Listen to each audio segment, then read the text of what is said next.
Assalamualaikum warahmatullahi wabarakatuh.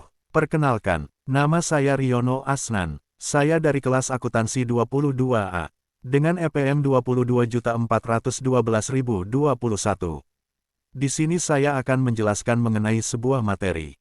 Utang antar perusahaan, atau yang juga dikenal sebagai pinjaman antar perusahaan, merujuk pada praktik di mana satu perusahaan memberikan pinjaman kepada perusahaan lain dalam bentuk utang. Ini adalah cara yang umum digunakan oleh perusahaan untuk memenuhi kebutuhan modal atau mendanai operasi mereka. Utang antar perusahaan bisa terjadi dalam berbagai bentuk, termasuk pinjaman, obligasi, atau kredit berjangka. Berikut adalah beberapa hal yang perlu dipahami tentang utang antar perusahaan.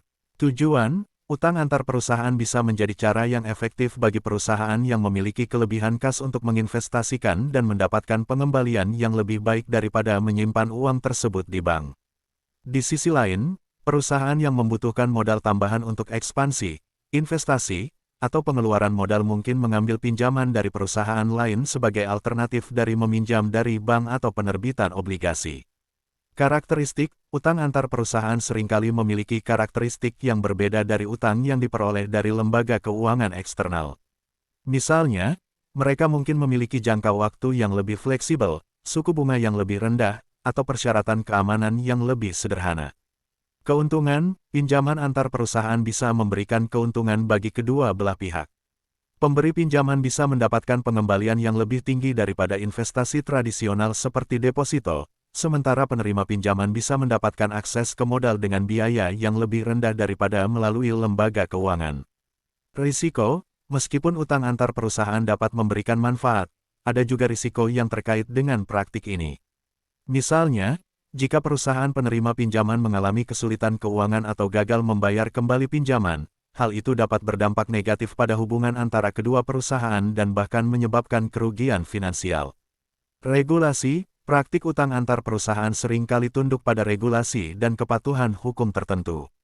Misalnya, peraturan pajak, peraturan akuntansi, dan peraturan perusahaan mungkin mempengaruhi bagaimana pinjaman antar perusahaan diperlakukan dalam laporan keuangan dan dalam perhitungan pajak.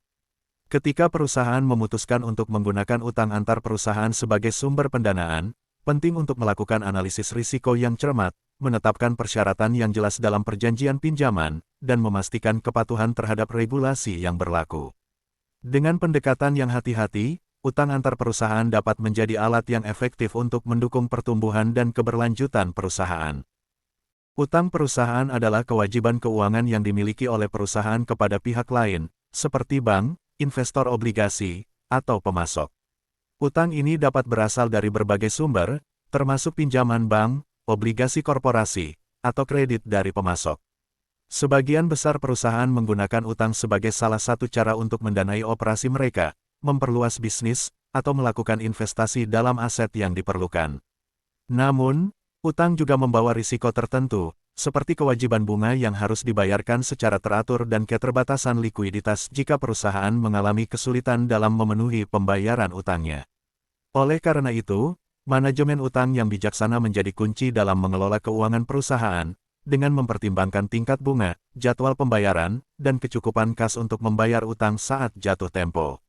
Dalam beberapa kasus, terlalu banyak utang dapat meningkatkan tingkat risiko keuangan perusahaan, sementara terlalu sedikit utang dapat membatasi kemampuan perusahaan untuk tumbuh dan berkembang. Selain itu, struktur utang perusahaan juga dapat memengaruhi citra perusahaan di mata investor dan kreditur. Perusahaan dengan rasio utang yang tinggi mungkin dianggap memiliki risiko kebangkrutan yang lebih tinggi, sementara perusahaan dengan struktur utang yang sehat dapat dianggap lebih stabil dan kredibel. Oleh karena itu, manajemen utang juga melibatkan pemantauan dan pengelolaan reputasi perusahaan, serta komunikasi yang efektif dengan pemangku kepentingan. Dalam kondisi ekonomi yang tidak pasti atau dalam industri yang rentan terhadap perubahan siklus bisnis, perusahaan seringkali perlu mempertimbangkan berbagai strategi untuk mengelola utang mereka dengan bijaksana, seperti restrukturisasi utang, refinancing, atau pengurangan utang secara proaktif.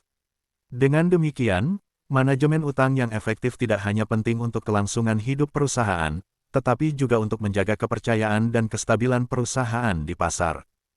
Mungkin itu saja yang bisa saya sampaikan. Jika ada kurang atau salah saya minta maaf. Sekian dari saya, terima kasih.